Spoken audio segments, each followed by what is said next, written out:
ফের নির্বাচন করার কথা জানিয়েছেন ফ্যাসিস্ট আওয়ামী লীগ সরকারের সাবেক মন্ত্রী শাহজাহান খান।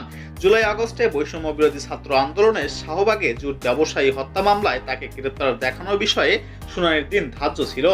ওদিন আদালতে তোলার আগে সাবেক নৌ পরিবহন মন্ত্রী শাহজাহান খানকে আগামী নির্বাচন করবেন কিনা জানতে চাইলে তিনি সাংবাদিকদের বলেছেন, নির্বাচন অবশ্যই করব, নির্বাচন কেন করব না।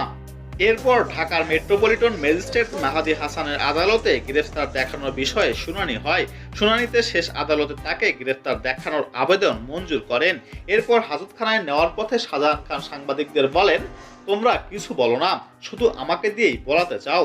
এর আগেই আন্তর্জাতিক অপরাধ ট্রাইব্যুনালে 2 পুলিশ সদস্যকে হুমকি দেন শাহজাহান খান। উল্লেখ্য, জুলাই আগস্টে বৈষম্য বিরোধী ছাত্র আন্দোলনের শাহবাগে জুট ব্যবসায়ী হত্যা মামলায় তাকে আদালতে হাজির করা হয়েছিল।